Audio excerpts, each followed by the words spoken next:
Time. A round of applause for Morolake. Yeah.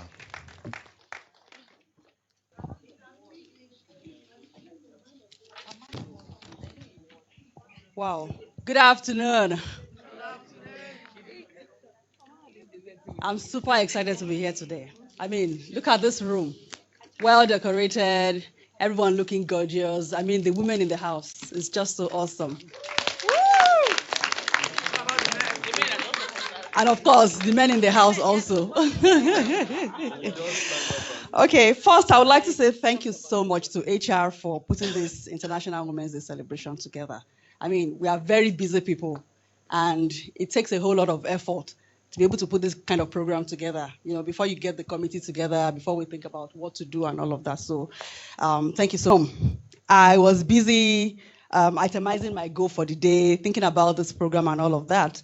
And I was saying to myself that I'm going to come on this stage today and have a lot of fun. I'm going to be so on point with my presentation. I'll be so eloquent that, the presentation will be so, so, so good. Standing on this stage, I don't think I imagined, what I'm feeling right now. This is my first time here.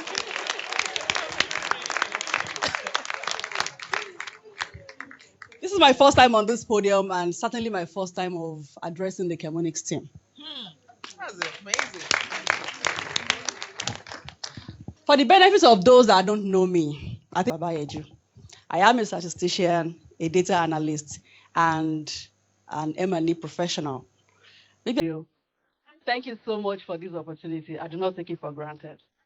I consider it a privilege.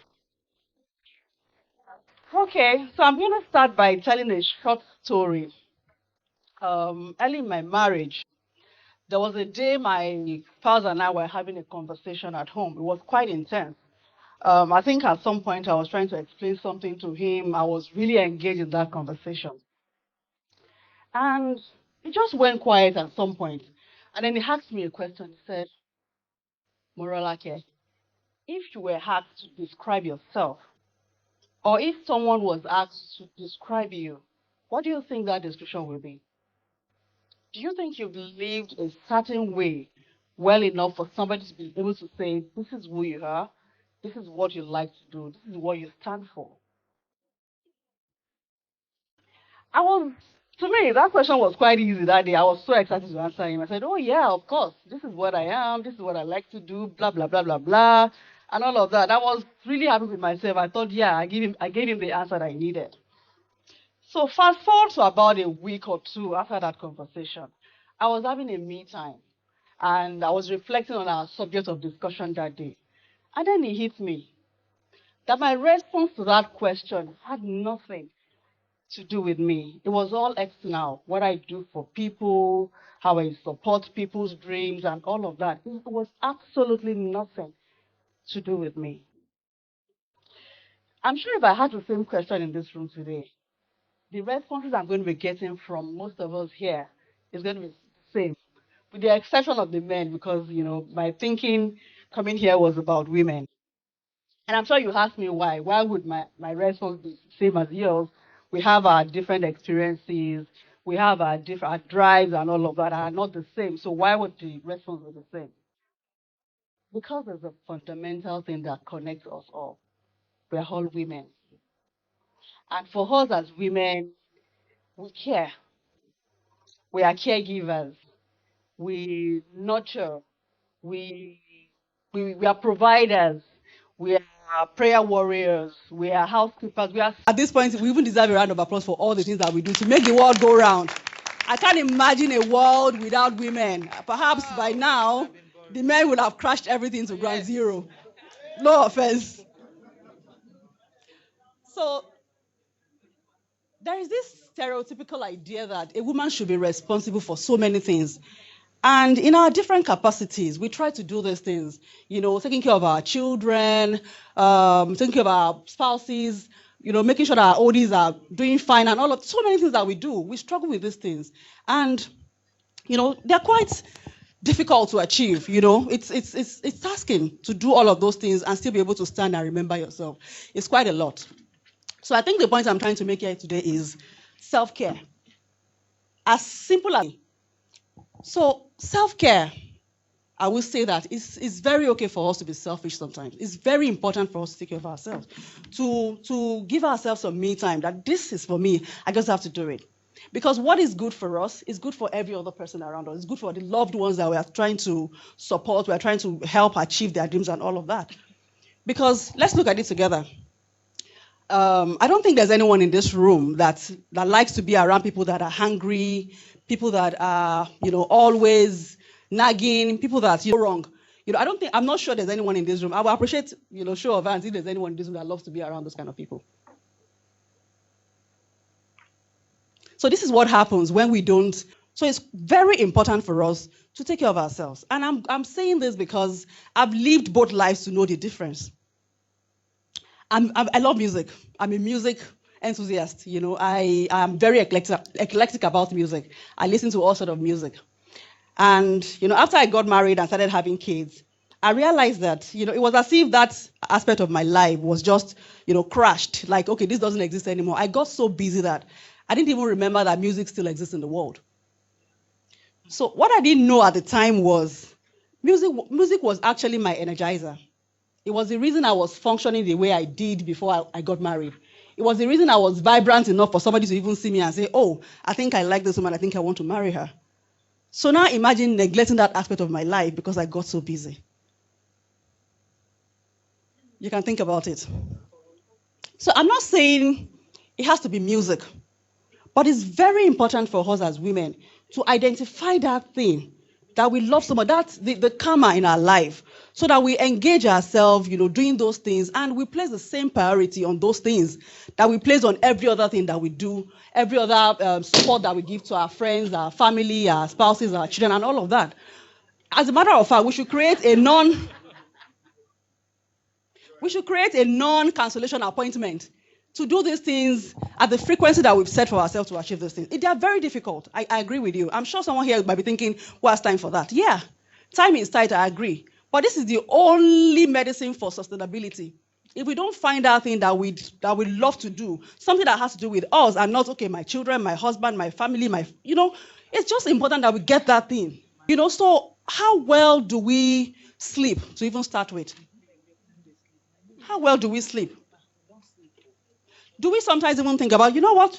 I'm going to outsource all of these things. I'm not going to do anything today. If it's food, I'm not cooking today. We are all going to eat out. And yeah, we are doing that for ourselves because we've outsourced that function to someone outside to get us a good meal. And then we'll connect with our family while doing that also. We are doing it for ourselves, but we're also doing it for our family because we are connecting. We are experiencing something together. Exercise. How often do we exercise? I'm not talking about one day exercise. Make it a culture, make it a life habit.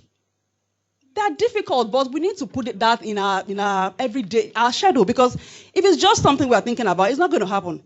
But if we make it a part of our to-do list every day or whatever frequency that we set for ourselves, it will become a lifestyle eventually. And what exercise does is it helps us to release the stress, the struggle that we go through all the time. So it's very important for us to make sure that we find that thing, our karma, so that we can release the stress that we go through every day. Because if we continue at the pace that we do, there's no other way. We are going to burn out.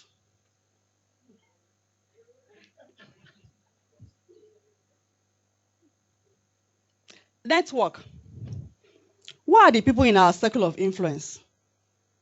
Who are the people we listen to? Who are the people we talk to? So it's important for us to also, network, because there's this saying that your network is your net worth. And we are doing this for ourselves. And another point I need to make is the children that we do all these things for you. I'm giving my children all of these things. I'm doing this for my parents, my husband, and all of that. They don't just appreciate us for the things we do for them, but the things we do for ourselves. Imagine you've sacrificed all your financial savings, or everything you have, to making sure that your children are okay, your husband is doing well and everything. You even sacrifice your own dreams and aspirations just so that your spouse can achieve his own dreams and all of that. And I'm going to use children, for example. Maybe you go to your kids' school, you've done so much for them. You go to their school and looking tattered. Yeah, they love what you've done for them. They love the fact that you are paying their school fees and all of that. But they're not going to be proud to show you to their friends. But I mean, mommy, come on. I can't show you. So it's important that we take care of ourselves too, because the people that we sacrifice all these things for are not going to be proud of us just because of what we've done for them, but what we are doing for ourselves. So there are some people that had personal hobbies before they got so busy in their lives. You know, how well do we still engage in those personal hobbies? If it's drawing I love to do we still draw? If it's painting, what was the last time we painted? You know, if it's singing, do we even say, okay, you know what, today I'm just going to go to a music studio and just go and have some fun? Because all these things, whether we like it or not, they are helping us to release the stress. And then we come back home, come back to our loved ones, and we are refreshed. You know, you don't sweat the small stuff. You're not angry. You're not piling up anger in you. Because whether we know it or not, you know, when you get so stressed, you pile up anger. You don't. So how do we relieve that stress? You know, the everyday routine and, you know, being responsible for so many people and all of that. How do we relieve that? It's by taking care of ourselves. There's no two ways about it. There's no shortcut. It's not an option. It's a necessity.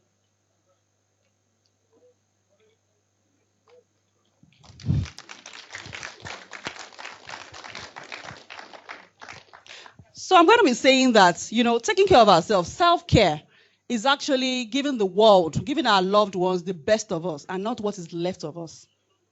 So when we don't do those things, we'll just be struggling.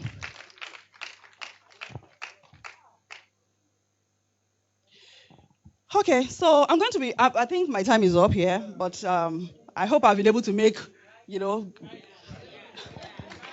You want to sleep here, ba? So I'm going to be leaving us with a quote from Deborah Day that says, nourishing ourselves in a way that helps us to blossom in the direction that we want to go is attainable. And we are worth the effort. So please, let's think about that. Thank you very much. Thank you. Thank you. Thank you so much. It's good to know we are worth the effort.